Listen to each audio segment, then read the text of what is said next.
questão que a gente vai resolver, ela vai tratar de dois temas, e é uma habilidade que se cobra muito na prova, né? A prova do Enem tem uma característica que é o seguinte, ela costuma dialogar os temas. Então, na prova de sociologia, algum conhecimento básico de matemática, português nem se fala, né? Que a prova, inclusive, ela é cansativa. A prova do Enem é difícil, ela é um pouco cansativa, porque são muitos textos e a gente tem que se preparar para isso. Mas é só uma questão que eu formulei, que é uma questão introdutória, e ela tem, inclusive, um porquê dela tá aí, né? E ela vai trabalhar com duas categorias. Primeiro, ela fala de rendimento médio, e ela vai relacionar isso com outra raça.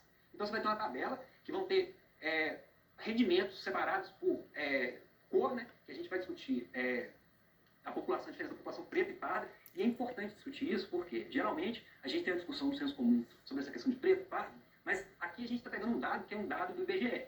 E o IBGE, o que funciona? Quando a gente fala que mais de 60% da população é negra, o que a gente está fazendo?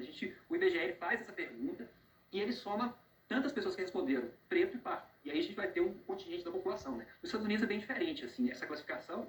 E a gente vai ter uma aula sobre raça, a gente vai explicar essa questão, mas é interessante discutir. E a outra tabela vai estar aqui apresentando pessoas que, dentro do censo, responderam perguntadas sobre raça, falaram que são brancas. E aí você vai ter o rendimento médio em algumas capitais. Então são, assim, um mar de dados, e aí a questão vai explorar. E aí o enunciado da questão vai falar, analisando a tabela acima, todas as alternativas são corretas, exceto.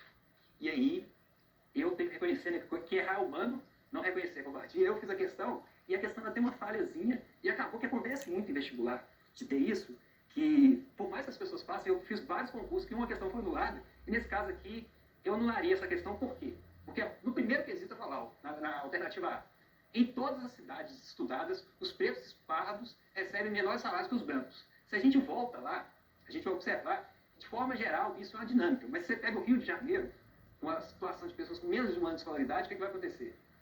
Essa aqui no Rio de Janeiro, nesse período, que é 2007, a população com menor escolaridade, menos um ano de escolaridade, ela recebia mais do que a população branca. Então, isso foi um furo na questão, e aí você poderia ter marcado essa, poderia. Mas vamos falar a questão, porque o ideal é fazer uma questão nem acertar ou não. A questão é como a gente vai aprender e como a gente tem estratégia. Então, se a gente fosse falar com calma, e as pessoas que foram mais atentas, elas enxergaram essa diferença aqui, que é uma diferença bem sutil.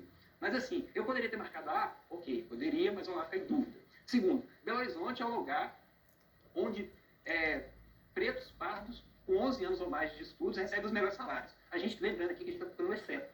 Isso também é uma coisa essencial quando a gente for fazer uma questão, que é o seguinte, vamos errar o que a gente não sabe. Que geralmente na corrida, se a gente pega a prova, aquela tensão na hora de fazer a prova do Enem, a gente deixa de ler. Então, quando tiver exceto, circula o exceto, pontua, faz qualquer coisa para o seu cérebro marcar assim. Tem, no meu caso, 4 questões corretas e uma errada. Eu já falei aqui que já tem problema, né? Mas voltando a B, vamos lá em Belo Horizonte. Será que em Belo Horizonte as pessoas com 11 anos ou mais de estudo, elas recebem melhor salário? E a gente vai ver que sim, Belo Horizonte aqui de todas. Então essa questão está correta. Como eu quero errado, eu vou fazer o quê? Posso eliminar ela, com certeza não é essa. Então eu ficaria em dúvida entre a primeira, só que outra coisa também que não se deve fazer, deixar de ler toda a questão. Geralmente a pessoa também vai com excesso de confiança, ela vai falar, não, com certeza é a primeira, né? Vou voltar. Na segunda, em São Paulo, não há grandes variações salariais entre brancos e pretos e pardos com 11 anos ou mais de estudo. Vou voltar lá, vou analisar. Em São Paulo, a gente vai pegar aqui, São Paulo, existe uma enorme diferença, é mais da metade. Então, como eu estou procurando errada, poderia ser a C também. Então, já vou ficar em super dúvida entre a A e a C. E, geralmente na prova do Enem também funciona assim a questão, né? Vamos explorar essa questão com calma, porque essas questões a gente tem que aprender a fazer questão, né? E aí o que acontece? Geralmente, quando a gente faz a questão, eu já trabalhei no processo que a gente estava formulando algumas questões para o Enem, o que acontece? Você tem questões que são distratores, que é o seguinte, é aquela questão que a gente coloca justamente para o aluno ficar em dúvida. E as outras são, tipo assim, nada a ver. E aí, geralmente, quando a gente for chutar, no caso se eu não sei de verdade a questão, eu posso eliminar aquelas nada a ver. E, com certeza, a B não tem nada a ver nessa discussão. Né? Vamos lá na B. Tanto entre brancos quanto entre pretos e pardos, o fato de ter estudado por mais tempo lhe permite receber maiores salários. Então, o que a gente vai acontecer? Se a gente for observar aqui, isso é correto, porque a escolaridade foi muito maior. Então, vamos lá, explorando. E na última, nas cidades nordestinas, pretos e pardos com menos de um ano de estudo recebem os maiores salários entre todos os analisados. Então, se a gente observar, também está correta. Para a gente analisar, e oficialmente eu considerei a C como a correta, mas por aquele mínimo detalhe lá, a gente poderia considerar a A também, né? Porque teve uma discussão sobre isso. Ainda sobre o tema trabalho, tem essa questão aqui, que é a seguinte. Essa questão é uma outra tabela que a gente vai apresentar, que foi apresentada lá no PET, que é o seguinte. Ela vai falar de 3 categorias. Ela vai falar de taxa de várias categorias.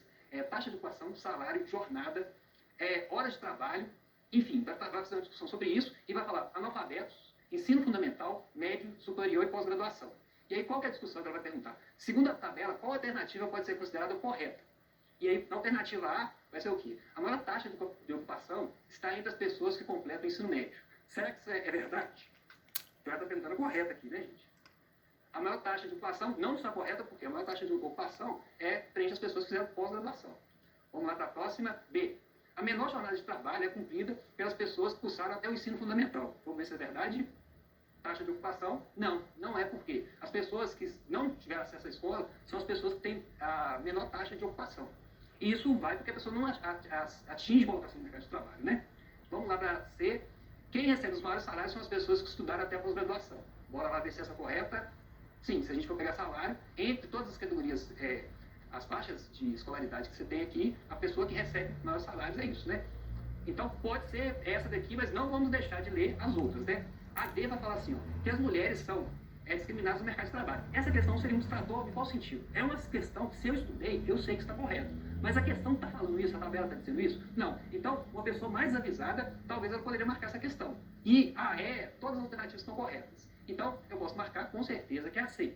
E essa questão ela tem, inclusive, um aprendizado que a gente tem que ter, e é uma discussão forte sobre essa questão do trabalho, que na sociedade brasileira a gente tem muito casos assim, que a gente até chama de exceção que legítima regra. Em qual sentido? As pessoas falam, eu não vou estudar não, porque tem aquele jogador de futebol, tem aquela atriz de cinema que não estudou e ganha muito. Se a gente for observar nas estatísticas, a gente viu que ficou bem claro isso na tabela, o salário, o sucesso econômico e na carreira da pessoa é diretamente ligada à quantidade de anos de estudos, né? Que é uma coisa interessante de se discutir, né? Bora lá. Agora uma outra discussão ainda sobre o trabalho que a gente vai apresentar aqui, tem essa questão também, ela requer um pouco de habilidade, ela caiu no Enem 2001, acho que a maioria não tinha nem nascido ainda, né, que o pessoal está fazendo, vai prestar a prova do Enem esse ano. Mas o que acontece? Ela tem um texto e tem também uma charge. E aí, Enem 2001, ela vai descrever uma parte do livro, que é bom entender a fonte também, de onde você está falando. O livro é do Adam Smith, que é um autor clássico, liberal, que chama A Riqueza da Nação.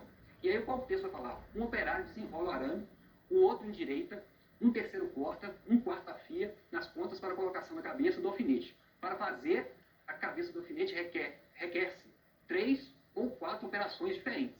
Então, ele está falando esse texto, depois é interessante a gente ler, mas depois voltar. E aí vem a charge também, né? Essa charge, inclusive, eu explorei ela na aula de trabalho, eu acho que na aula sobre o conceito de alienação também, que, enfim, na charge o que está se dizendo? Aqui, ó, vou me aposentar amanhã, e sabe o que eu vou fazer? Esse cara está conversando com esse, da charge. Andar até o fim dessa linha de montagem e descobrir o que estou fazendo há 30 anos. Essa charge, inclusive, tem a ver com o filme que eu indiquei para a gente assistir, que eu recomendo de novo, continuo falando, que é Tempos Modernos, do Charles Chaplin. Ele vai falar desse processo de alienação do trabalho, onde as pessoas, cada vez mais, elas assim, não dominam todo o processo de produção daquele produto que ele está fazendo, né? Vamos dar alternativa e tudo, e é uma questão que ela requer um pouco de complexidade, e ela é um pouco chatinha nesse sentido, que a gente tem que ler, marcar VOF,